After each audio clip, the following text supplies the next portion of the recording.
Hello, my name is Tanis Moore, and I'm a registered psychologist and the lead counselor for CCMF Alberta. I've had the great honor to work with CCMF Alberta in many different contexts for more than 8 years now. When I was previously working in 211 Alberta, I was struck by how few resources there were targeted to men's needs versus for women's needs. CCMF was one such organization that supported men. I decided I wanted to put my energy into supporting that cause, and I started on as a volunteer. In time, I became a provincial and national board member, and then eventually took on the role I have now.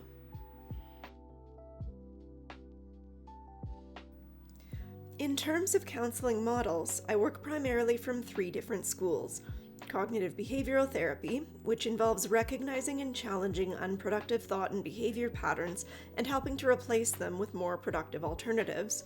Acceptance and commitment therapy, which focuses more on understanding, accepting, and allowing space for different emotions as they arise. And person-centered therapy, which really focuses on providing a space of unconditional positive support, empathy, and authenticity. I am extremely passionate about men's mental health. For many years now, I have been appalled by the dismissive attitudes in society towards men and their needs.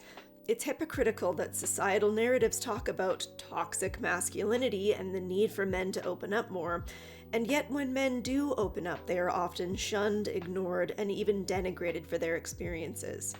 This lack of respect towards men has left many feeling like they have no direction and no hope in life.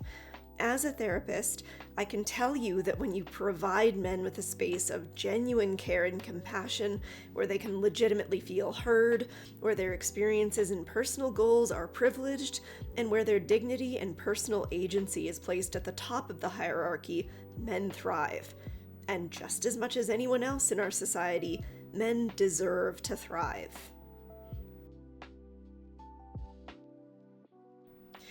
I recognize the importance of taking a tailored approach to counseling based on individual need, so I do not work from a one-size-fits-all approach. Generally speaking, the first session is structured around getting to know a client's background and goals for counseling, and from there we collaborate to create a personalized plan for how therapy will move forward. I like to tell my clients that even though I am a mental health expert, they are the expert on their own lives. So clients are given a lot of say over the direction we take in counseling, as well as what methods work for them and what methods do not. I've heard so many horror stories from people being dismissed by other professionals, and I want to assure that that kind of attitude has no place in my practice. Therapy is often a vulnerable space, and for those who have previously been hurt or ignored when they've been vulnerable, it's not easy to open up. I encourage people to ask a lot of questions of their therapist about their approach to counseling, especially about their philosophies about how problems come to arise in people. Any therapist worth their salt will happily take the time to explain to you their approaches and beliefs about their practice. Beware therapists that try to change you to fit the mold of their perspectives of mental health. Instead, a good therapist should focus on helping you to work towards your goals in life. This is a key element of the agency piece I so often speak about. Therapy should be about helping clients to discover just how much power lies within their own hands to affect change within their lives. When you have a therapist who respects you and aligns with your philosophies, and you have a client who comes ready to work to make change, magic happens. Men's mental health has been my passion for more than a decade now. I pour my heart and soul into my practice and have tailored my learning to be most effective to working with men and their needs. Our agency statistics show better than average outcomes for our services relative to other counseling practices, and I think that's because of our approach and our philosophies for therapy.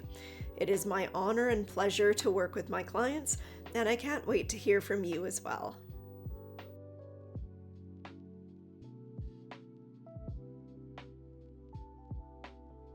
Hi there.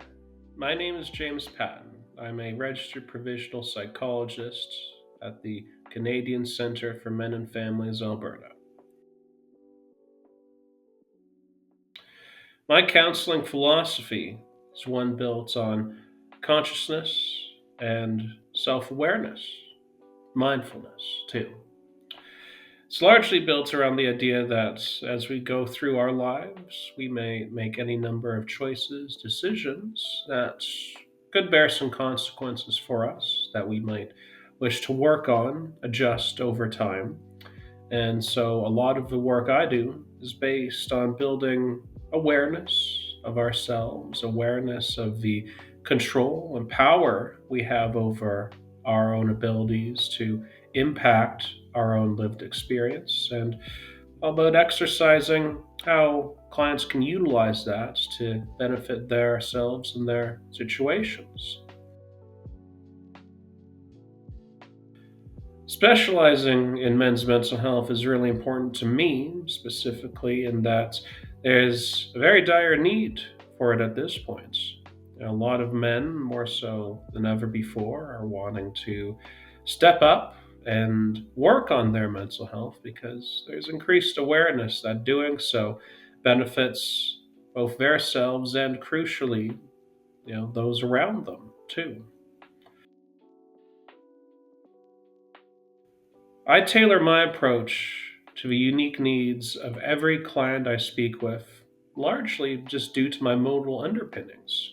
I take a cognitive behavioral therapy approach in conjunction with an approach that focuses on client centered practice. And that really means at its core is that while I might have CBT strategies that look at how to monitor, adjust, work on feelings, thoughts, behaviors, really when it comes to goal creation, I would like to put the client in the driver's seat for that so that their values, their beliefs, their lived experience can be emphasized. It's my firm belief that all clients know their situations best, and so on some level they might have a good idea of what might be best for them in the long term, of course. Now, the advice that I would give to someone who is seeking counseling for the first time, first of all, figure out your budget for that. How much you can use that sort of service, without negatively impacting your financial situation, but also recognizing that finding the right therapist might take some time. You might sit down with individuals such as myself or Tanis, and just something about that counselor in particular might not be the best fit. Maybe it's their personality, how they speak, how they talk about concepts. I know I can appear very monotone at times, but that really is just me being authentic. That's what's important of that is finding a therapist whose authenticity matches well with your authenticity. So being real in counseling is very crucial and important too. Because the more that I, as your counselor, know about your circumstance, the more accurate that information is, well, the more accurate we can develop interventions or strategies to help work on your situation. I usually work Saturdays, Sundays, via online service with the Canadian Centre for Men and Families Alberta. Sometimes I can arrange sessions in the evenings on weekdays as well. I can be reached for one on one direct consultation, scheduling a consult, or even a session at jpatton at ccmfalberta.ca. And you can schedule with me on the JNAT platform as well. Hoping to hear from you soon, but take very good care for now. Best of luck.